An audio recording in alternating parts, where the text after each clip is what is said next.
afternoon. I hope that your day is good. Joash Unsari exits the stage, having had a very comprehensive conversation as to the education sector. You can always catch that on our social. But for now, I take it up from him as I'm here to enlighten you on what is happening around you and beyond. Karibu sana. It is time for TV47 at 1. My name is Linda Alela. I'll be taking you through that. Now, President William Ruto on Thursday hosted a world marathon record champion Sebastian Sawe at State House here in Nairobi. That is to celebrate his historic sub-2-hour marathon feat. During the ceremony, the head of state awarded Sawe a total of 8 million shillings, 5 million for breaking the world record and 3 million for clinching gold at the London Marathon. The president also gifted Sawe a custom-made car number plate inscribed, that is 1:59:30, marking the exact time of his record-breaking run.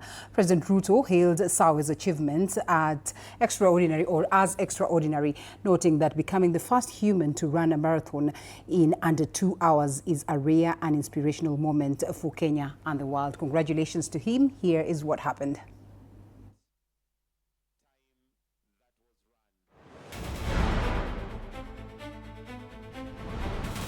Kazi ambayo nilienda nikafanya kule London, nilifanya kwa niaba ya sisi wote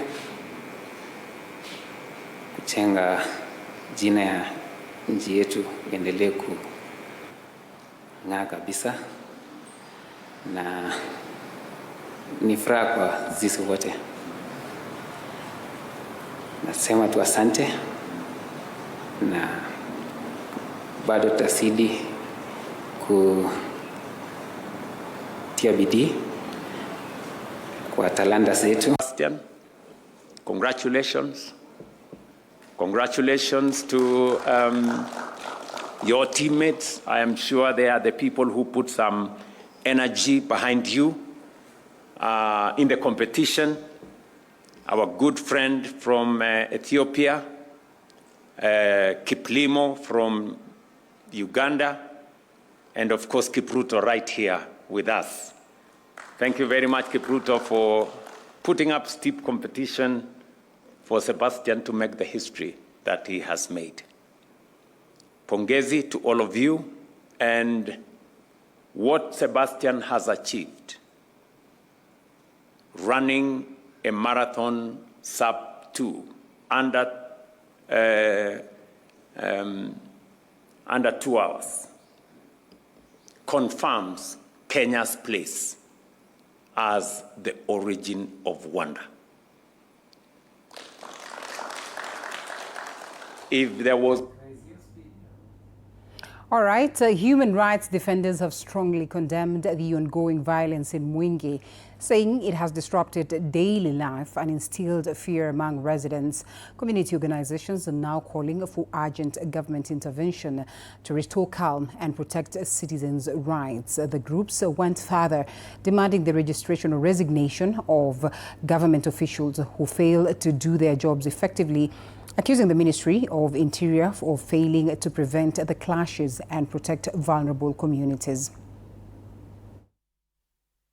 You have a cabinet secretary who goes to parliament and admits that suspects have escaped. What good is it to have security agencies in this country who allow suspects to just escape from their clutches? This is a serious concern, and we as Kenyans should not allow our security system to fail, especially at this point in time when we are taking a corner to face a very critical period of the general elections. And we are asking Kenyans to speak out. We are asking Kenyans to be loud, because today it's Garissa, tomorrow it's Mwingi, the next day will be Mombasa, and then Nairobi. We cannot have a country where police are failing in delivering on their mandates. Kenya must be governed by the rule of law, and the rule of law dictates that when criminal elements commit crimes, then action must be taken against them, including... Health Cabinet Secretary Aden Duale is meeting NAT and KUPPET officials and members in Naivasha, that is, to deliberate on grievances over the Social Health Authority, that is SHA. The unions accuse the government of failing to address teachers' concerns on delayed payments, a lack of services and double deductions under the scheme. Union leaders have threatened to call a nationwide strike if their demands are ignored. Let's listen in. Agreed, and also we have agreed on all the contentious issues. We have agreed on the payment of the last expense, and we have said within 48 hours, following the demise of any of our teachers, the last expense should be paid within 48 hours. We have agreed on the tariff locking, and negotiations are going on. We want to give our teachers the best facilities that have all the equipment and in all levels. So tariff locking we have withdrawn. 2, we have agreed also that there will be no co-pay. Let me make it very clear. Any facility contracted by the Social Health Authority to serve teachers, the police, the prison, and the civil servants, if they co-pay and evidence is provided, the Social Health Authority will suspend that facility. Thirdly, the issue which was outstanding was the issue of overseas treatment. Police in Lamu County have intercepted a major drug haul following a targeted operation. Detectives arrested a 24-year-old suspect in Mkunumbi, recovering narcotics and dangerous weapons. The suspect was found with 37 rolls of cannabis sativa alongside a machete and knives. Lamu County Police Commander Shadrack Ruto confirmed that DCI detectives had been monitoring the suspect for weeks before the arrest. He is now in custody at Lamu Police Station awaiting formal charges. Leo katika eneo la Mkunumbi tumeweza kumshika mmoja anaitwa Anwar Salim Islam, ambaye tulimpata na vifungo kadhaa kama 37 rolls of ambazo zilikuwa zimefungwa kwa karatasi ya kaki, na vile kuna zingine ambazo zilikuwa kwa karatasi ya nylon zote, na vile alipatikana na visu kadhaa. Na wakati alipokuwa na shikwa, alikataa kushikwa ama kuresist arrest, ambapo maafisa wetu walitumia nguvu kulingana na masharti ya kazi. All right, away from that, area residents of the airstrip area in Loitoktok, Kajiado South staged protests following the arrest of a young man at his home on a Sunday, an incident that sparked outrage within the community. According to the family representative, Philip Ole Nyokie, the arrest is linked to allegations of involvement in cannabis trade, claims the family has strongly denied, insisting the matter is tied to an ongoing land dispute within the family. The residents are now calling on authorities to investigate the conduct of the police officers involved, raising concerns that they may have been misused in the family conflict. However, the area OCPD, Clemency Mpoke, confirmed that the suspect was released on free bond as investigations continue to establish the truth behind the claims. Lakini kwa saa hii kitu mimi naomba kitu mbele. Serikali atusikie. Sawa. Hatujajua police station alitoka na gari. Hajatuma gari ya uisi akakuja kukujia kijana. Kwani Loitoktok hakuna gari ya kukujia mtu ako na shida au mtu nashikwa? Kubebwa na polisi. Kijana mwenyewe ni mtu namfahamu, nilipigiwa na balozi wangu siku hiyo. Mabalozi wangu wote walinipigia wakanieleza kwamba ni huyo kijana, na kwa huyo kijana kwa kujulikana hapa hajawahi hata nusa ugoro wala pombe. Alistakiwa kwa kusemekana kwamba ako na bangi. Bangi yenyewe kijana haijui. Bangi ilitolewa kwa gari. Sasa kwa nini ilitolewa kwa gari? Kwa nini hakukamatwa naye hapo nyumbani? Mimi nataka kusema haikuwa kitu mzuri, na hali ya hapa itakuwa mzuri kwa sababu sasa tutaanza kufuata na mabalozi, na lazima hii boma haki itendeke. Lawmakers are urged to leverage constituency development funds for youth technical training, pivoting from traditional employment such as that is towards self-reliant entrepreneurship. Following a partnership between Kenya Rutali College and Tinderet Integrated Technical College, 100 disadvantaged youth completed intensive hospitality training. Tinderet Member of Parliament Julius Meli advocated for nationwide adoption of short-term technical courses to go ahead and bridge the skill gap. Utali CEO also Mark Ogendi linked the initiative to a national target of about 5.5 million visitors, while beneficiaries called for expanded state support. We initiated this project so that we can upgrade the skills in hospitality and tourism for all our citizens. These young men and women who have been trained here for the last 3 months are going to be very useful to the hospitality and tourism industry, looking forward to achieving the target of 5.5 million visitors by 2027 in this country. All our technical colleges and polytechnics across the country. As a policy and as a program, the Kenya government has made it clear that technical know-how and technical skills is the in thing today. That is why the government has invested over 35 billion shillings. Tunashukulia sana hii opportunity tumepata, tuta explore, tukipata nafasi kwenda sites za cruise ship international, tuna meet huko na tutajikimu tukimaisha. Kenya is placing a renewed focus on small businesses as drivers of jobs, sustainability and economic resilience. The ABSA Kenya Foundation, in partnership with GIZ or GIZ, launched the Circulation and Circularizing program, an initiative targeting women and youth-led MSMEs within the circular economy. The program aims to bridge gaps in financing, skills and market access, enabling enterprises to grow sustainably while tackling environmental challenges. Our reporter Michelle Njeri is live at the launch with more details.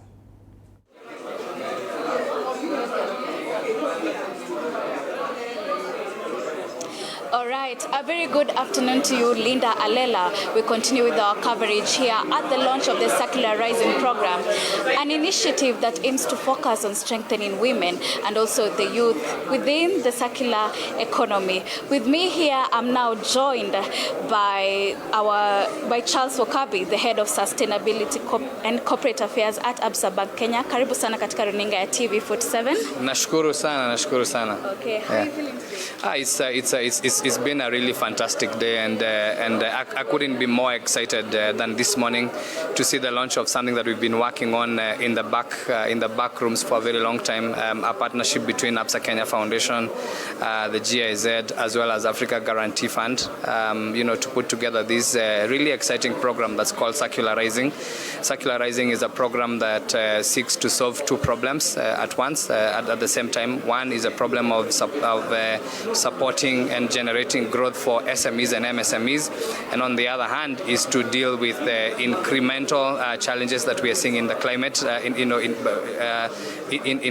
caused by climate change, and therefore Circularizing brings these things together in that it focuses on MSMEs and SMEs that are doing work and whose business are built around the circular economy, and those are SMEs that either deal with waste or produce a lot of waste, or are involved in recycling and such other practices. And this program will help us to come together, join hands with our partners, come together with these SMEs, take them through, structured capacity building for a period of 2 years, provide access to sustainable finance for them, and finally provide mentorship, around inculcating sustainable business practices.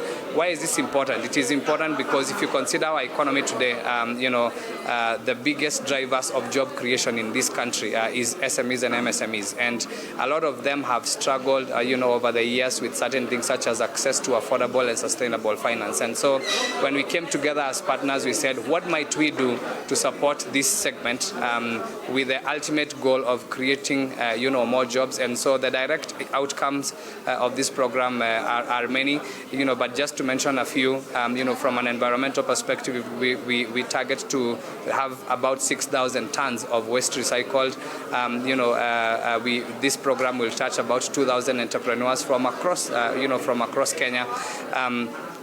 Directly creating an estimated 1,000 green jobs. And when I say 1,000 green jobs, I mean people that are working specifically in the climate space, and a further 6,000 jobs, to be enhanced in terms of the employment conditions, and so far and so forth. And our estimation is about 30,000 people would be indirectly and directly, impacted positively by this program. So we are really excited to see it launching, and calling on SMEs out there to head out to ABSA Kenya, website today, begin to do your registration. Let's come together and ensure, that you're involved in the movement, and that we can work together to create one big movement that will ultimately be successful and create, incremental number of jobs for our youth. All right, you've nearly answered all my questions, but okay. Allow me to ask, what kind of capacity building or skills will the SMEs receive? Yeah, so it's a technical and non-technical. So when you go to the circular economy space, there are specific technicalities, that are involved there. How do you collect waste? How do you recycle it? How do you manage it? How do you manage the value chains in there? And so there'll be a bit of the technical part of the training, and then there is a non-technical, part of the training, which is about building the right business structures. Ensuring that your business is formalized, that has got the right policies, you're hiring the right people, you have things like the right marketing practices, things that are not technical but are critical in driving a business's growth. And these two components then unlock the third component, which is the access to financial support. So our study from engagement with many SMEs and MSMEs, we have found that access to finance is, yes, a big challenge, but it's not the biggest of the challenges. In fact, the biggest of the challenges is the readiness, and the capacity that our SMEs and MSMEs have, their readiness to be invested in, or their readiness to receive funding. So much so that in many instances, you've ended up with businesses that have received funding, and that funding ends up becoming a burden because either you're struggling with repayment, or you've struggled with management of that funding. And so the non-financial support is a critical part of development, because it allows us to spend time with them, talk to them about spending habits, budgeting. How do you budget? How do you grow your revenues? How do you grow your sales? And how do you build the right governance structures within the business, so that at that time when you now can receive funding and you've received the funding, the questions around your ability to manage that funding in a way that provides return for you as the investor and continues to grow the business, those concerns are out of the way. And so that's really the structure of this program. For someone who's hearing about Circularizing program today, where do they start from if they're interested? Yeah, so if you're hearing about Circularizing program today, first of all, across all news, across our social media sites, across our website, you can find out a lot of information about this program itself. There is what's published there today, and there is a lot of more stuff that will be published. On our website today, we'll have a form that you can click on, register, enter your business details, and the team in the background, will reach out to you, and they can engage with you to better understand the nature of your business. Where is it based? What kind of activities is it involved in? Does it qualify, as a business within the circular economy? If it doesn't, but has potential, how do we help you to accelerate that potential? And if it qualifies, then how do we work together to help you just get better within that business? So there's no perfect place to start. Yeah, I think it's to get in touch with either ourselves, with GIZ, with AGF. We've got already 2 implementing partners of this program, Yunus, as well as Bob Inc. These are partners that we brought to help us in the implementation journey. And so reaching out to any of these partners or parties will open the door for us to continue engaging more and for us to really get to know you and to see which areas of intervention your business requires, and therefore then we can work together and make that a reality. Asante. All right, there you have it. There you have it, Linda Alela. We will continue giving more updates. Of course, there'll be more updates on my report tonight at 9 p.m. Daily Report. Well, as for now, I take it back to you in studio. Over to you, Alela. All right, as they would say, there is no specific place to start. How about you reach them out and get to enjoy the benefits? Thank you so much, Michelle, for that. And we now cross over to a different affair where we pay some bills. We come back with more news, so stick around.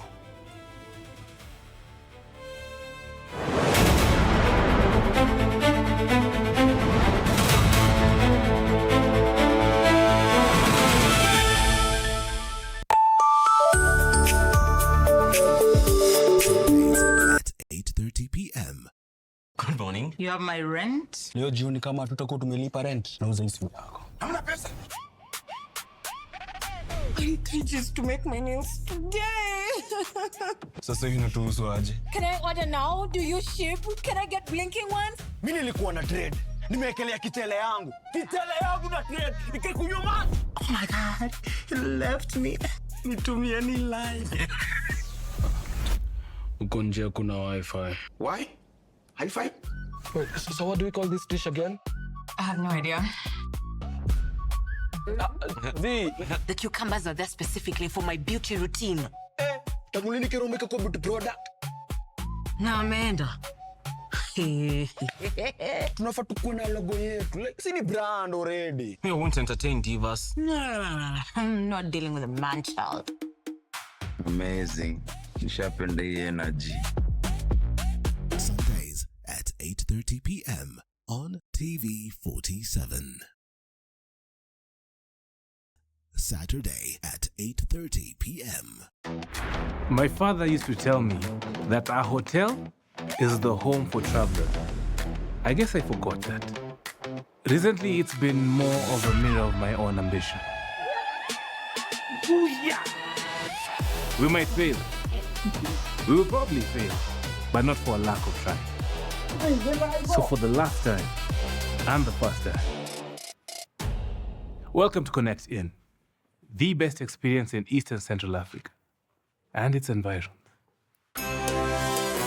Saturday at 8:30 p.m.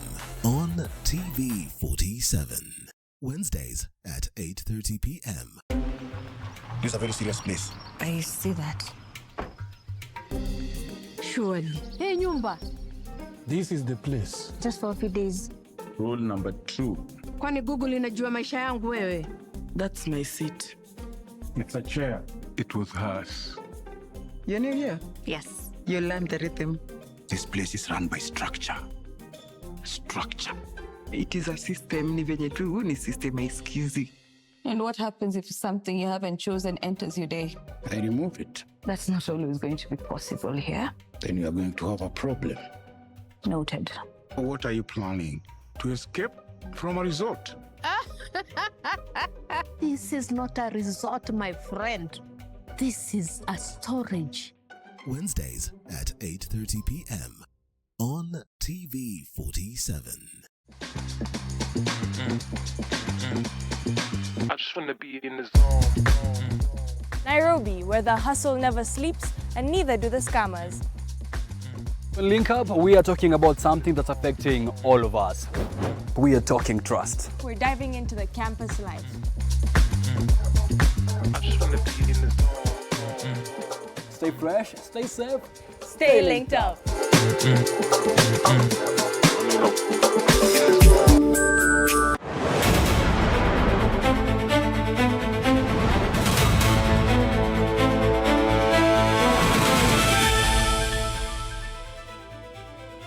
Welcome back. This is TV47 when Now, the Joint Council of Elders has vowed unity in reclaiming a disputed 58-acre parcel of land allegedly earmarked for affordable housing without community consent.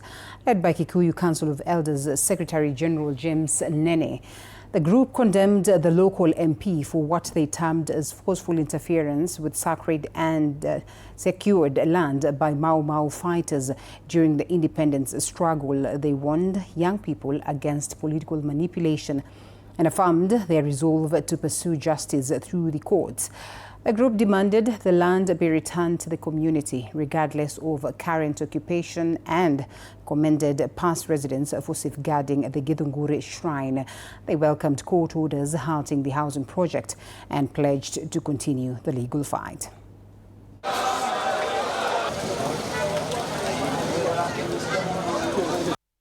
Elders hereby resolve that Githunguri regains its past glory as a seat where major decisions involving the community shall be made. In closing, elders represented here promise to stand for the interests of community and country and remind citizens that we need committed and untainted leaders. Further, we are open to consultations. Gikuyu elders are open to consultations by any leader who desires to consult the Agikuyu. Kamati hii ambayo imesimama mahali hapa imepewa nafasi